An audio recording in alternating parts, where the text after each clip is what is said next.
Students, welcome to online classes. बच्चों, कल मैंने आपको चैप्टर 4 शब्द विचार पढ़ाया था। देखिए कहाँ तक पढ़ा दिया था, यहाँ तक। ठीक है।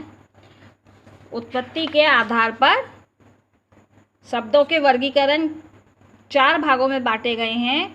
उत्पत्ति के आधार पर, रचना के आधार पर, प्रयोग के आधार पर और अर्थ के आधार पर। ठीक है। तो हमने फर्स्ट वाला उत्पत्ति के आधार पर ये आपको पढ़ाया था। इसके भी 5 भाग होते हैं जो मैंने आपको समझाए थे। तो स्टूडेंट्स, आपको ये अच्छे से समझ में आ गए होंगे, किसी को भी कोई क्वेरी नहीं होगी। आज हम पढ़ेंगे रचना के आधार पर। ठीक है। रचना के आधार पर बच्चों क्या होता है, 3 भागों में बांटा गया है रचना के आधार पर।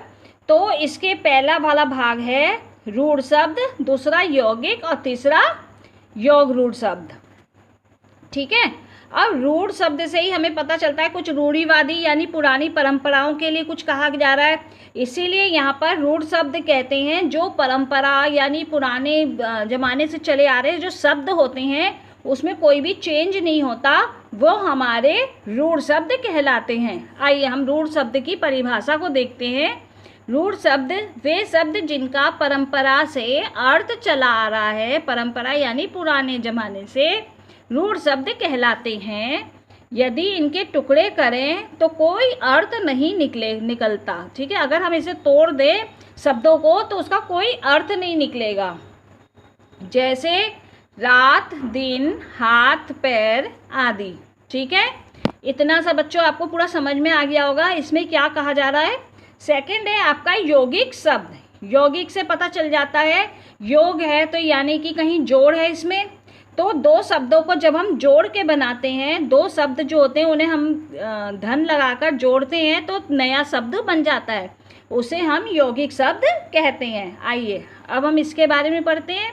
2 या 2 से अधिक शब्दांशों के योग से बने शब्द यौगिक शब्द कहलाते हैं। जैसे रसोई धन घर, रसोई घर, पाठ धनशाला, पाठशाला, प्रधान धन मंत्री, प्रधानमंत्री। इसी प्रकार देखिए सेनापति और बहुत सी चीज़ें होती हैं।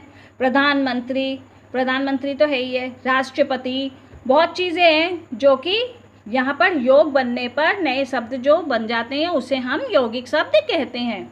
उपसर्ग या प्रत्यय के योग से बने शब्द भी इसी श्रेणी में आते हैं, जैसे अनुगमन, उपकरण, नम्रता, बुढ़ापा आदि। ठीक है। अब हम आ गए योग रूढ़ शब्द। योग रूढ़ में क्या होता है, ये भी 2 शब्दांशों के मेल से बनते हैं, पर जब ये शब्द बन जाते हैं तो इसमें कोई नए शब्द का विकास होता है। जैसे देखिए वे शब्द जो 2 शब्दों के मेल से बनते हैं पर किसी विशेष अर्थ में प्रसिद्ध हो जाते हैं। इन 2 शब्दों को जब हम मिला के कोई नया शब्द बनता है तो वो किसी दूसरे रूप में प्रसिद्ध होते हैं, उनका पीछे वाला हिस्सा खत्म हो जाता है, योग रूढ़ शब्द कहलाते हैं। जैसे पंकज। ठीक है। तो कमल के अर्थ में रूढ़ है, जबकि जल में तो शंख, मछली, जोक आदि भी उत्पन्न होते हैं। अन्य योग रूढ़ शब्द देखिए हिम धन आलय, हिमालय, पर्वत विशेष के लिए रूढ़, जल धन द, जलद, बादल के लिए रूढ़। ठीक है। यहाँ पर ये इन सब शब्दों का प्रयोग होता है। फिर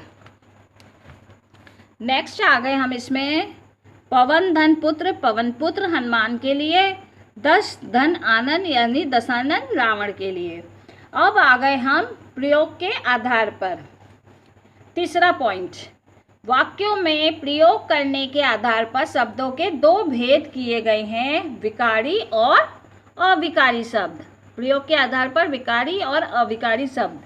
विकारी शब्द क्या होता है, देखिए स्टूडेंट्स, जिन शब्दों में लिंग, वचन, काल आदि के कारण परिवर्तन होता है, लिंग, वचन, काल आदि के कारण परिवर्तन यानी चेंज होते हैं, वे विकारी शब्द कहलाते हैं। संज्ञा, सर्वनाम, विशेषण तथा क्रिया विकारी शब्द हैं। ठीक है। इनमें विविध परिवर्तन होते हैं, इनमें बहुत चेंज यानी परिवर्तन होते हैं। अविकारी शब्द में देखिए जो शब्द किसी भी स्थिति में अपना रूप नहीं बदलते, अविकारी शब्द कहलाते हैं। क्रिया विशेषण, समुच्चय बोधक, संबंध बोधक, विस्मृति बोधक और निपात अविकारी शब्द हैं, जैसे यदि, अगर, तो, और, धीरे धीरे आदि, अब, के, बाहर, के, सामने, अरे, ओए, हाय आदि। ठीक है, अब हम अर्थ के आधार पर, लेकिन आज हम स्टूडेंट यहाँ तक ही पढ़ेंगे। नेक्स्ट हम सैटरडे जूम ऐप पर क्लास लेंगे, उस दिन इसको पूरा और क्लियर करेंगे। अर्थ के आधार पर 6 भागों में बांटा गया है, जो आपको मैं समझाऊंगी। आज आपको बच्चों यहाँ तक रीड करना है। ये देखिए, रचना के आधार पर और प्रयोग के आधार पर, ये दोनों आपको पॉइंट रीड करना है और समझना है। जिन स्टूडेंट को नहीं समझ में आता वो मुझसे पूछ सकते हैं, ठीक है। और सैटरडे जब आपकी जूम ऐप पर क्लास होगी तो इसके आगे का मैं आपको पढ़ाऊंगी, कोई भी आपसे प्रश्न नहीं करूंगी मैं। उस दिन सिर्फ आपकी क्वेरी और ये चैप्टर पूरा क्लियर करूंगी। Okay student. और जिन बच्चों ने जूम ऐप को डाउनलोड नहीं किया है तो बच्चे आप लोग डाउनलोड कीजिए, क्योंकि मैं वेडनेसडे एंड सैटरडे 2 क्लास जब लूँगी लाइव क्लास तो जूम ऐप पर ही लूँगी। ओके, तो जिन बच्चों ने नहीं डाउनलोड किया वो डाउनलोड कर लें। Thank you, have a nice day.